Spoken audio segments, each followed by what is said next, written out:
नमस्कार दर्शकों, परेशानियों से बीत रहा समय, कब मिलेगी राहत और कब होगा सुधार। जी हां, हम बात कर रहे हैं वृषभ राशि वालों के बारे में।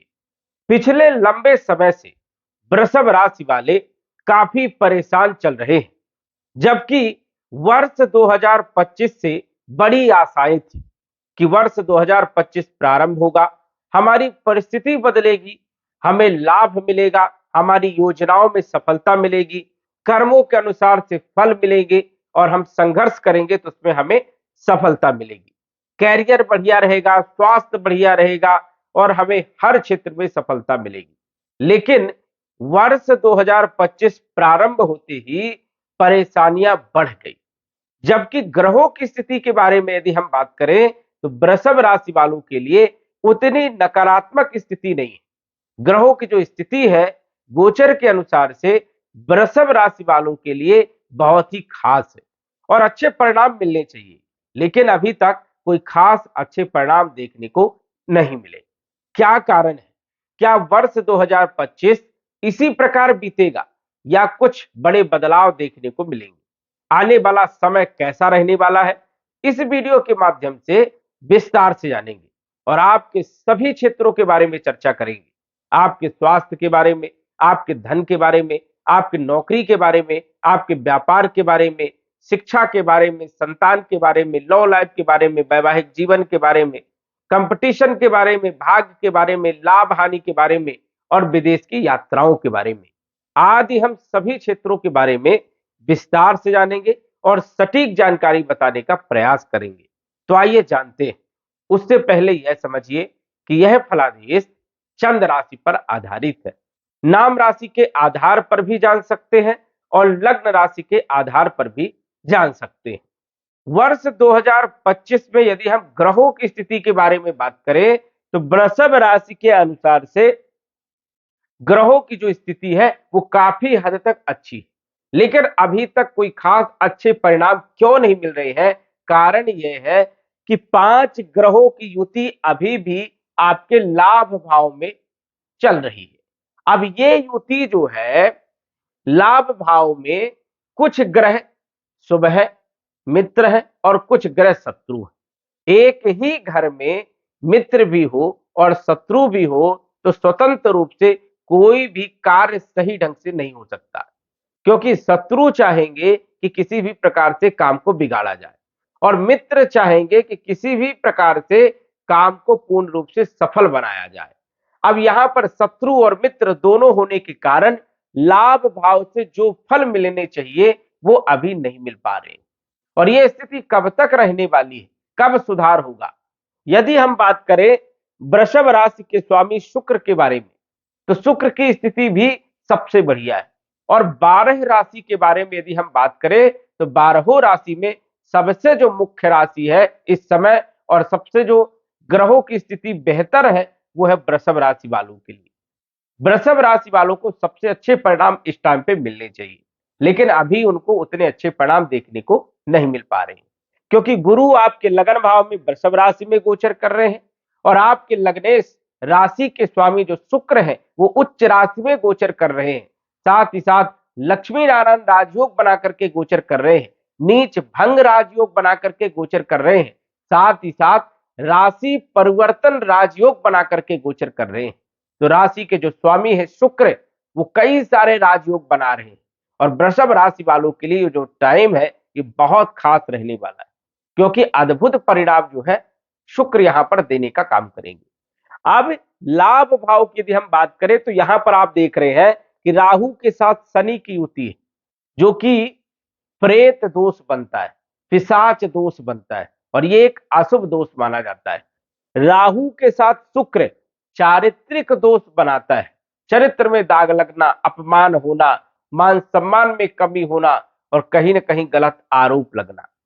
राहु के साथ बुध की युति, बुद्धि भ्रमित होना, इसको कहते हैं जड़ दोष, जड़त्व दोष और ये दोष अच्छा नहीं माना जाता है। भूलने की बीमारी हो जाना, कहीं ना कहीं स्किन में प्रॉब्लम होना और बुद्धि भ्रमित हो जाना, सही समय पर सही डिसीजन ना ले पाना। बुध के साथ राहु की युति जब होती है तो ये स्थितियां बनती है। राहु के साथ सूर्य सूर्य ग्रहण दोष भी बन रहा है। अब ये ग्रहण दोष हालांकि 14 अप्रैल 2025 को समाप्त हो जाएगा, क्योंकि सूर्य मीन राशि को छोड़ करके अपनी उच्च राशि में मेष राशि में 12वें भाव में गोचर करेंगे। लेकिन 14 तारीख तक सूर्य की स्थिति भी राहु के साथ जो है ग्रहण में है, जो कि अच्छी नहीं है। अब ये 5 ग्रह अच्छे भाव में तो गोचर कर रहे हैं, लेकिन आपस में शत्रुता होने के कारण कोई भी ग्रह पूर्ण रूप से सब शुभ परिणाम अभी नहीं दे पा रहे हैं। वही गुरु, जो कि आपके लिए सबसे ज्यादा शुभ है, और गुरु लाभ भाव के मालिक हैं और आपके लगन भाव में राशि के भाव में गोचर कर रहे हैं। इसे कहते हैं इच्छा पूर्ति राजयोग, जो कि इच्छा को पूरा करने का काम करते हैं। वही जब भी लाभेश लगन भाव में बैठ जाए और लगनेश लाभ भाव में बैठ जाए, ऐसी कोई भी स्थिति हो, तो ऐसे में जो है इसे कहते हैं परिवर्तन राजयोग। ये जबरदस्त लाभ देने का काम करता है, लेकिन समय मिलना चाहिए। अब राहु के कारण कोई भी ग्रह स्वतंत्र रूप से अपने अच्छे परिणाम नहीं दे पा रहा है, जबकि शुक्र को हर प्रकार की इच्छा की पूर्ति करना चाहिए। शुक्र आपके छठे भाव के भी मालिक है और लगन भाव के मालिक है। स्वास्थ्य के लिए समय बढ़िया, कॉन्फिडेंस के लिए समय बहुत अच्छा, अपॉर्चुनिटी देने का काम करते हैं, कंपटीशन में सफलता देने का काम यहां पर करते हैं। लेकिन 18 मई 2025 तक शुक्र भी बाध्य अवस्था में है, कहीं ना कहीं बाधक बन रहे हैं। और ये राहु के कारण जो है यहां पर जो है शुक्र जो है बाधक बन रहे हैं, और सूर्य के कारण यहां पर बाधक बन रहे हैं। इस कारण से शुक्र के उतने अच्छे परिणाम देखने को नहीं मिल पा रहे हैं, जबकि शुक्र को अपॉर्चुनिटी देना चाहिए। अच्छे योग यहां पर बन रहे हैं, क्योंकि इच्छा पूर्ति राजयोग, परिवर्तन राजयोग, लक्ष्मी नारायण राजयोग और बुधादित्य राजयोग, कितने सारे राजयोग बन रहे, और इसका फल मिलना ही चाहिए। लेकिन राहु जो है इन सभी राजयोग में बाधक रूप जो है बना करके बैठे। 18 मई 2025 को राहु लाभ भाव को मीन राशि को छोड़ करके आ जाएंगे आपके कैरियर के भाव में, मित्र के घर में, शनि के घर में, जो कि यहां पर राहु अद्भुत परिणाम देने का काम करेंगे। लेकिन शुक्र जो है स्वतंत्र रूप से उच्च के परिणाम देने का काम करेंगे, जबरदस्त लाभ देने का काम करेंगे। और ये सबसे बढ़िया स्थिति जो होगी वो 18 मई से होगी, जो कि राशि के स्वामी आपके प्रबल रूप से मजबूत रहेंगे। और यदि राशि का स्वामी, लग्न का स्वामी यदि अच्छी स्थिति में है, तो समझिए समय तो बेहतर होना ही है। तो यहां पर यदि हम बात करें तो शुक्र के लिए जो बाधक ग्रह है वो राहु है, और 18 मई को राहु आ जाएंगे आपके कैरियर के भाव में, दसम भाव में। तो स्वतंत्र रूप से शनि के अच्छे परिणाम भी आपको मिलेंगे, क्योंकि शनि का गोचर लाभ भाव में सबसे बढ़िया माना जाता है। लाभ भाव में प्रायः सभी ग्रह अच्छे परिणाम देने का काम करते हैं, और यहां पर तो राजयोग बनेगा, क्योंकि बुध और शुक्र नीच भंग राजयोग, बुधादित्य राजयोग, और देखा जाए तो राशि परिवर्तन राजयोग भी यहां पर बन रहा है, लक्ष्मी नारायण राजयोग भी बन रहा है। इन सभी राजयोग के फल 18 मई से प्रारंभ हो जाएंगे। लेकिन उससे पहले की यदि हम बात करें तो सूर्यदेव 14 अप्रैल 2025 को राशि परिवर्तन करके उच्च राशि में 12वें भाव में गोचर करेंगे। कोई भी ग्रह जब उच्च राशि में जाता है तो वो अच्छी परिणाम देने का काम करता है। तो 14 अप्रैल से यदि हम बात करें तो सुखों में वृद्धि होगी, भौतिक सुखों में वृद्धि होगी। भूमि, भवन, प्रॉपर्टी, मकान, वाहन से संबंधित कार्य आपके बनेंगे। व्यापारिक स्थिति आपकी मजबूत होगी, धर्म कर्म में रुचि जागृत होगी और धार्मिक बनेंगे। तो ये स्थिति जो है 14 अप्रैल से बदल जाएगी। भूमि, भवन, प्रॉपर्टी, मकान और वाहन के मालिक है सूर्यदेव, जो कि उच्च राशि में गोचर करेंगे 12वें भाव में। तो पैसा भी बड़ा खर्च होगा, लेकिन आय भी बनी रहेगी, और पैसा जो खर्च होगा वो अच्छे स्रोतों के लिए होगा, अच्छे कहीं ना कहीं के लिए होगा, अच्छी स्थिति यहां पर बनेगी। यदि आपने प्रॉपर्टी खरीदा तो एक अच्छी बात है, मकान क्रय किया, वाहन खरीदा तो एक अच्छी बात है। तो कहीं ना कहीं मोटा पैसा भी आपका व्यय होगा, लेकिन उससे आपको भौतिक सुख मिलेगा। तो 14 अप्रैल से सूर्य की जो स्थिति बदल रही है ये आपकी लाभदायक सिद्ध होगी। बात करें बुध के बारे में, जो कि धन के मालिक है और पंचम भाव के मालिक है, सुत के मालिक है। धन के मालिक लाभ भाव में नीच भंग राजयोग बना करके बैठे हैं। स्वाभाविक है कि बुध आपको अच्छी परिणाम दे सकता है, व्यापारिक स्थिति को मजबूत करने का काम करेगा, धन लाभ देगा, आर्थिक स्थिति मजबूत आपकी होगी। और कहीं ना कहीं यदि आप बुध के क्षेत्र में, वाणी के क्षेत्र में जुड़े हुए काम कर रहे हैं, या फिर मैनेजमेंट का काम कर रहे हैं, सीए चार्टेड अकाउंटेंट का काम कर रहे हैं, लॉयर कवि का काम कर रहे हैं, तो अच्छे परिणाम आपको जरूर देखने को मिलने वाले हैं। धन से जुड़ी हुई समस्याएं दूर होगी, कुटुंब परिवार में चल रहा विवाद दूर होगा। और पंचम भाव की मालिक है, तो शिक्षा के लिए समय अच्छा रहेगा, संतान के लिए समय अच्छा रहेगा। और देखा जाए तो वैवाहिक जीवन के मालिक मंगल, जो कि विराजमान है नीच राशि में, अच्छी स्थिति में नहीं, और ये वर्ष के प्रारंभ से ही खराब स्थिति में गोचर कर रहे हैं। जबकि बुध धन के मालिक है, अच्छी स्थिति में गोचर कर रहे हैं, तो धन देंगे और शिक्षा, संतान, लॉ लाइफ को बेहतर करेंगे। लेकिन सप्तम भाव के स्वामी मंगल नीच राशि में वर्ष के प्रारंभ से ही गोचर करते आ रहे हैं। और 2024 में भी देखा जाए तो कर्क राशि में, मिथुन राशि में मंगल का गोचर देखने को मिला। अब कोई भी ग्रह यदि नीच राशि में गोचर कर रहा है, तो समझिए कि वो नेगेटिव परिणाम देने का काम करेगा। सबसे ज्यादा जो परेशानियां बढ़ी है, वो बढ़ी है सबसे ज्यादा धन हानि, धन खर्चे, क्योंकि 12वें भाव के स्वामी मंगल है और सप्तम भाव के स्वामी मंगल है। वैवाहिक जीवन में भी समस्या देने का काम किया, आपस में मतभेद वाली स्थिति बनी रही। साथ ही साथ देखा जाए तो दैनिक आय में कमी देखने को मिली, और ये स्थिति मंगल के द्वारा बनी है, जो कि सबसे ज्यादा खर्चे हो रहे हैं, पैसा बच नहीं रहा, बचत नहीं हो पा रही है। और वही देखा जाए तो मंगल पराक्रम भाव में कारक माने जाते हैं, तो कुछ क्षेत्रों में लाभ देंगे, जैसे यात्राओं से संबंधित लाभ देने का काम करेंगे। लेकिन मंगल पर आपको फोकस करना है और मंगल का उपाय भी करना है। मंगल चंडिका स्तोत्र का पाठ करना है, जिससे मंगल की स्थिति 6 जून तक खराब है तो बेहतर होगी और आपको अच्छे परिणाम देखने को मिलेंगे। तो समझ जाइए कि मंगल नीच राशि में रहेंगे 6 जून तक, और कहीं ना कहीं चोट चपेट लगने की संभावनाएं हो सकती है, धन हानि हो सकती, पैसा कहीं आपका फंस सकता है, या स्वास्थ्य को लेकर के कुछ दिक्कत, पेट से जुड़ी हुई समस्याएं, बवासीर, भगंदर जैसे रोग पैदा करने का काम भी मंगल कर्क राशि में करते हैं। लेकिन तीसरे भाव में कारक होते हैं, इस कारण से बल पराक्रम में वृद्धि करेंगे। लेकिन यहां पर कर्क राशि में तीसरे भाव में जल्दीबाजी में कई बार गलत डिसीजन दे देते हैं, इस कारण से सोच विचार करके आपको डिसीजन लेना चाहिए।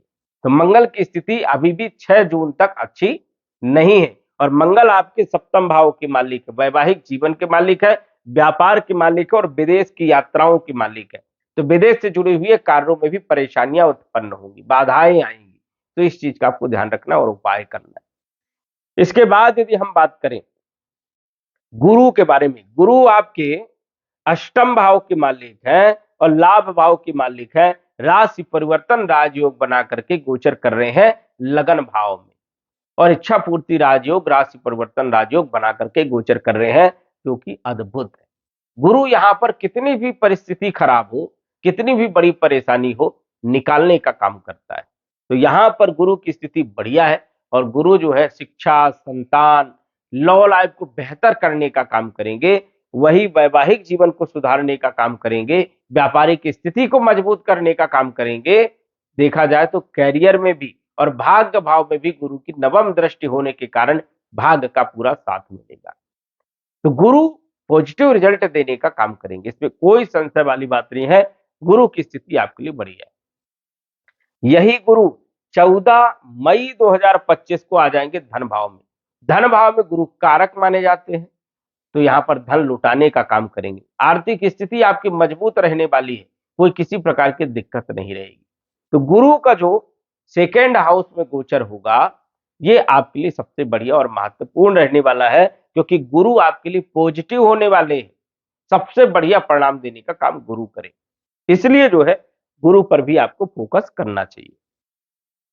शनि आपके भाग्य के मालिक है, कर्म के मालिक है, कैरियर के मालिक है, लाभ भाव में गोचर कर रहे हैं, जो कि सबसे अच्छे परिणाम देने का काम करते हैं।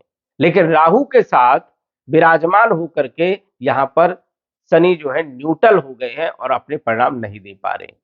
जैसे ही राहु शनि के घर में आएंगे 18 मई 2025 को, तो शनि जो है पूर्ण रूप से देखा जाए तो एक्टिव हो जाएंगे और अच्छे परिणाम देने का काम करेंगे।